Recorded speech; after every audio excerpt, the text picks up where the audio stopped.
Pada saat ada tanda-tanda kehamilan di Aminah, Aminah pun sempat melihat di dalam mimpinya pada saat akan melahirkan atau pada saat hamil besar, ia bermimpi bayi dalam kandungannya ini menyebarkan cahaya, dan cahaya itu menyebar ke seluruh muka bumi. Sebagian athar menyebutkan sampai ke Busra.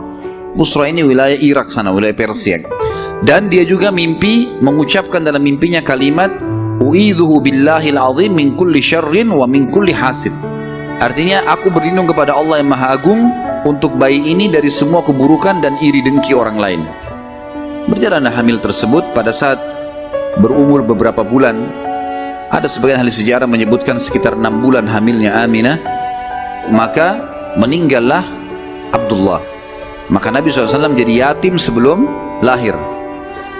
Nabi SAW lahir yang paling banyak dinukil oleh para ahli sejarah 12 Rabiul Awal di tahun gajah. Tahun gajah kejadian Ashabul Fil, dan tepatnya 50 hari setelah kejadian gajah itu. Disitulah lahir Nabi sallallahu alaihi wasallam. Ada yang perlu kita sebutkan teman-teman sekalian, walaupun sebenarnya menyebutkan ini bukan berarti Nabi sallallahu alaihi wasallam membutuhkannya, tidak sama sekali. Nabi SAW jauh lebih mulia daripada tanda-tanda ini. Tapi pada saat beliau lahir, ternukillah di Mekah, di Madinah, beberapa kejadian yang memang ahli sejarah angkat. Yang pertama, terlihatnya bintang Ahmad. Apa itu bintang Ahmad? Orang-orang Yahudi yang ada di Madinah itu meyakini kalau Nabi terakhir yang mereka tunggu di Madinah keluar itu, kalau dia lahir akan kelihatan bintang yang mereka istilahkan dengan bintang Ahmad, dan mereka mengukir-ngukir bintang itu sesuai dengan keterangan dari Taurat. Seperti itulah pemahamannya pada saat itu. Allahu a'lam tentang masalah kebenaran bintang itu bisa dipercaya atau tidak, karena kita dalam Islam tahunya bintang nggak boleh dipercaya. Tapi ini pada saat itu dinukil oleh Hassan ibn Thabit radhiyallahu anhu, penyair Nabi SAW. Kebetulan umurnya dia beda 7 tahun dengan Nabi SAW. Beliau mengatakan, pada hari Nabi SAW lahir, aku kebetulan berada di salah satu benteng Yahudi, dan naiklah di malam hari kebetulan salah satu pendeta Yahudi lalu teriak dengan suara keras, wahai sekalian kaum Yahudi, sungguh telah terlihat pada malam ini bintangnya Ahmad, dan tidak terlihat kecuali pada saat ia lahir. Dan menurut Hassan ibn Thabit radhiyallahu anhu, memang umurnya beda 7 tahun dengan Nabi SAW, dan pada hari itu memang hari kelahiran baginda Nabi SAW. Yang kedua, dinukil oleh para ulama tentang masalah kejadian-kejadian unik adalah pada saat Aminah melahirkan, maka dikatakan melahirkan tanpa ada rasa kesulitan sedikit pun, jadi sangat mudah. Bahkan sebagian athar menyebutkan Aminah tidak dibantu oleh orang. Tiba-tiba Nabi SAW keluar begitu saja. Dan yang ketiga, pada saat lahir, maka Nabi SAW dalam kondisi mengangkat kepalanya ke langit, seakan-akan orang yang sedang berdoa. Yang keempat, Nabi SAW lahir dalam kondisi sudah terkhitan. Yang kelima, Nabi SAW lahir juga tanpa terbebani lagi dengan sisa tali pusar, udah nggak ada. Sampai poin di sini, Aminah melahirkan dengan sangat mudah. Nabi SAW seperti berdoa ke langit, kemudian terkhitan, kemudian tali pusarnya sudah terlepas. Maka Abdul Muttalib, kakeknya, bangga sekali datang, sangat senang. Pada saat itu dia berkata, sungguh pada cucuku atau anakku ini ada perkara besar.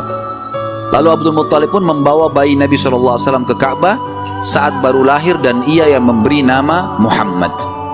Baik, ada sedikit rahasia masalah nama Muhammad ini. Perlu teman-teman tahu, nama Muhammad sebelum Nabi Muhammad SAW tidak dikenal oleh orang-orang Arab. Gak ada satupun orang Arab bernama Muhammad pada saat itu, belum ada. Terus dari mana nama ini? Ada kisahnya. Jauh sebelum lahir Nabi SAW, Abdul Muttalib pernah jalan-jalan ke negeri Syam bersama dengan 3 orang sahabatnya. Yang pertama Sulaiman bin Mujazi', salah satu kepala suku di Mekah. Yang kedua Hulayla bin Hajij, dan yang ketiga Himran bin Rabi'ah. 3 orang ini bersama Abdul Muttalib, 4 orang ini pergi ke negeri Syam.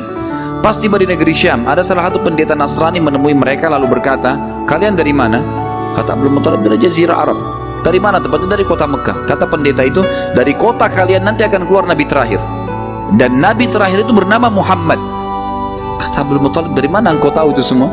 Dia bilang, dari kitab kami, dalam Injil disebutkan namanya Muhammad. Maka keempat orang ini bertekad pada saat itu, kalau mereka dikaruniai anak setelah itu atau cucu, Muhammad. Dan dari 4 orang ini, Pada saat balik ke Mekah, orang yang pertama mendapatkan cucu laki-laki adalah Abdul Muttalib. Itulah Nabi Muhammad SAW. Maka dia pun mengangkat bayi Nabi SAW lalu keliling di dekat Ka'bah lalu mengatakan, anak ini memiliki perkara yang besar, aku memberikan nama Muhammad, aku memberikan nama Muhammad. Terus dia mengucapkan kalimat itu. Kemudian selanjutnya teman-teman sekalian, yang keenam adalah goncangnya istana Kisra di Persia dan rubuhnya 14 teras istananya. Jadi ada teras-terasnya istana itu rubuh semua tanpa sebab.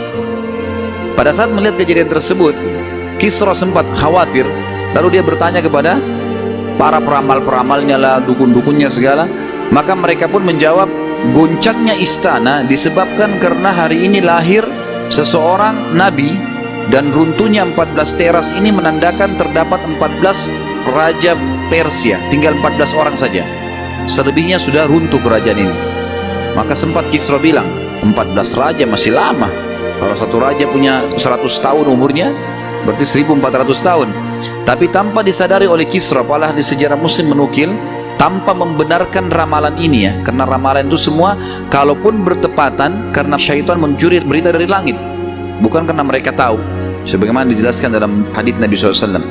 Dan ternyata setelah Kisra yang pada saat Nabi SAW lahir itu ada, anak-anaknya berselisih pendapat, dan dalam waktu 4 tahun saja terjadi penggantian 10 orang Kisra, mati semua, saling membunuh satu sama yang lain. Dan puncaknya yang terakhir adalah yang ke-14 meninggal di zaman Umar radhiyallahu anhu, pada saat Umar menembus wilayah Persia. Yang ketujuh, padamnya api sesembahan kaum Majus. Jadi ada api yang disembah di beberapa titik di negeri Persia. Jadi mereka buat api besar, dan api itu tiap hari mereka sembah. Pada saat Nabi SAW lahir, api itu tiba-tiba mati, dan mereka berusaha menyalakan, tidak bisa, selamanya mati. Sampai pada saat itu seluruh Persia yang menyembah api, apinya mati semua, nggak ada. Mereka mau coba nyalakan sampai runtuhnya di zaman Umar bin Khattab, nggak ada api mereka. Nggak bisa lagi mereka nyalakan api untuk disembah ya. Setiap kali di wilayah Persia dinyalakan api, mati, padam. Mereka cuma pakai masak, di situ padam, nggak bisa sama sekali. Yang kedelapan, hanyutnya air sungai Sawa. Sungai Sawa ini teman-teman sama dengan sungai Gangga sekarang di India. Di kultus dianggap ini sungai keramat lah dan seterusnya. Maka orang-orang Persia meyakini sungai Sawa ini adalah sesuatu yang luar biasa. Kalau ada yang mati, mereka bakar, lalu mereka lempar debunya di situ, airnya diambil, dianggap suci, apalah segala macam. Subhanallah, karena sungai ini selalu ditaruh tumbal segala macam. Waktu Nabi SAW lahir, air sungai ini hilang, nggak ada airnya sama sekali, kering. Sampai sungai Sawa dilupain udah.